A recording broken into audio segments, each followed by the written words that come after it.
Bonjour et bienvenue dans une nouvelle vidéo sur la sécurité web sur Over the Wire. Donc ici on va résoudre le level 14. On va ouvrir le laboratoire, donc là on ouvre le lien dans un nouvel onglet. On met l'utilisateur Natas 14 ainsi que son mot de passe qu'on avait récupéré dans l'exercice précédent. Une fois ceci fait, on colle et là on arrive au laboratoire. Donc là ce qu'on a c'est qu'on a un nom d'utilisateur et un mot de passe. On ne sait pas ce qu'ils font. On sait que c'est pour se loguer, mais à part ça, on n'a rien d'autre. Regardons le code source. Dans le code source, on voit des choses intéressantes. On voit que par exemple, on a une formation index méthode post. Donc là, on voit un post avec plusieurs champs. Donc le champ username et password qui sont les entrées et qui sont mis dans une variable et on soumet une valeur. Donc dedans, ce qui est intéressant, c'est après. Et donc là, on voit qu'il se connecte. Alors, il fait un MySQL connect localhost Natas censurel. Donc là, il y a une connexion à une base de données, donc MySQL. Donc ça nous dit qu'il y aura peut-être une injection SQL. Donc regardons qu'est-ce qu'on dit quand on fait MySQL SQLi Connect. Donc on va sur le site officiel de PHP pour voir la documentation. On fait copie et on regarde ce que c'est. Donc on met en français et c'est dit que MySQL Connect c'est un alias, c'est la même chose que MySQL Construct. Donc ça ne nous apprend pas grand chose. Si on met sur MySQL, si on clique sur MySQL Construct, ça dit ouvre une connexion à un serveur MySQL. Donc c'est juste pour se connecter sur la base de données. Donc on sait qu'il se connecte au localhost Natast avec un mot de passe. Il fait un MySelectDB, donc ça veut dire qu'il sûrement il sélectionne quelque chose dans la base de données, que DB ça va être la database. Donc on annonce que ça veut dire ceci. Sélectionne une base de données par défaut pour les requêtes. Donc en fait là il sélectionne le nom d'une base de données, un défaut spécifié dans le paramètre database. Donc on sait que par exemple que la base de données s'appelle Natas. Après là il fait une query select étoile from username, where username. Donc ça c'est vraiment le plus important, on vous expliquera après. Donc il récupère les données password et user. Si le tableau existe, il y a un peu de debug et il exécute une requête. Donc ça fonctionne. Et après, une fois que ceci est fait, il fait une demande de requête. Donc il y a MySQL query. Donc là, il fait une requête SQL. Alors, est-ce qu'il y a des précautions à prendre avec en faisant une requête sur une base de données? Regardons ceci. On va peut-être avoir quelque chose de très important. On fait copier, on fait coller.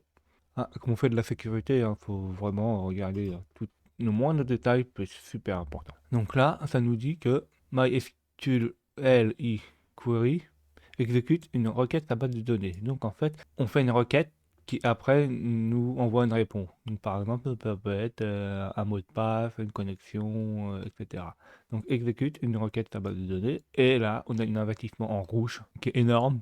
Avertissement sécurité, injection SQL. Si la requête contient des variables d'entrée, donc nous, elle contient bien des variables d'entrée, qui sont le mot de passe et le nom d'utilisateur, alors, déclaration préparée, paramétrisée doit être utilisée à la place. Alternativement, les données doivent être correctement formatées et toute chaîne de caractères doit être échappée en utilisant la fonction MySQL Real Escape String. Donc là, c'est une sanitarisation qui permet d'effacer des caractères interdits qui permettent de faire des injections. Donc, si on clique sur paramètres, sur requête paramétrisée ou requête préparée, là, il nous explique comment éviter les injections et faire des requêtes préparées. Donc là, la requête, regardons comment elle fonctionne.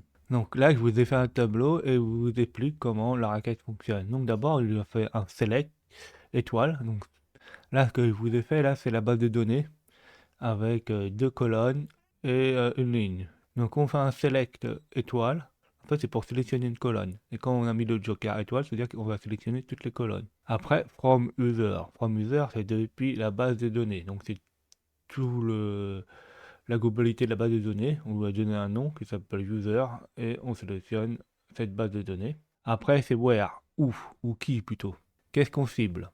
Eh ben, on cible dans les colonnes username. Par exemple, s'il y a un nom qui s'appelle quelqu'un, Toto, et par exemple un password qui s'appelle 1, 2, 3, 4, si la condition est bonne, alors il nous envoie la réponse comme quoi c'est vrai. C'est bon.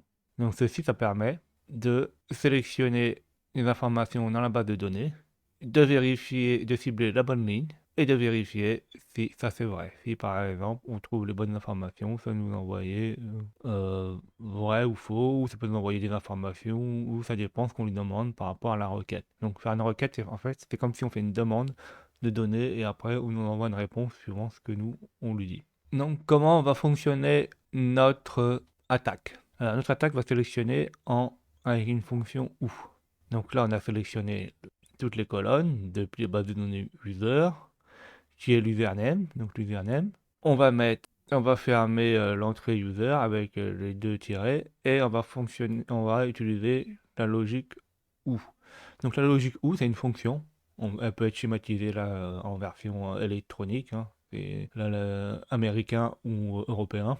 Et le OU, en fait, c'est que s'il y a un 1 quelque part, la réponse sera toujours à 1. C'est ça qui serait important. Parce que par exemple, là, 0 ou 0, ça fait toujours 0. 1 ou 0, ça fait 1. 0 ou 1, ça fait 1. Et 1 ou 1, ça fait 1. Donc, là, la solution, c'est de lui dire si quelque chose où 1 égale 1, comme 1 c'est toujours égal à 1, c'est toujours vrai que 1 égale à 1, et bien or il sera égal à 1. Donc ça sera quelque chose égal à 1 sera toujours 1. Et le mot de passe là, on va mettre le dièse qui permet de transformer tout ce qui est derrière en commentaire. Donc le mot de passe sera pas vérifié.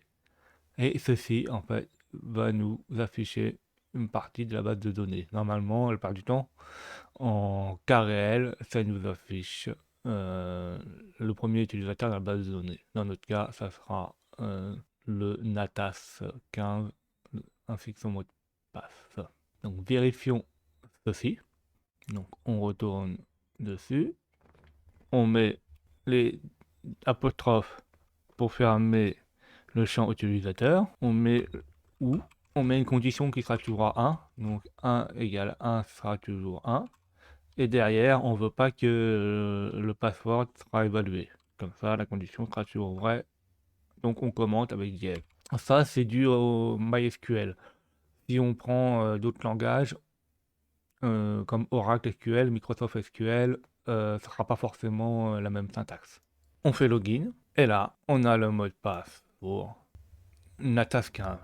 Donc ici, on a appris comment fonctionne une requête SQL, quels sont les dangers de celle-ci, pourquoi il y a une injection, comment la corriger, et on a exploité une injection pour récupérer des données dans une base de données. Donc, j'espère que vous avez appris des choses, mettez des pouces bleus et n'hésitez pas à vous abonner.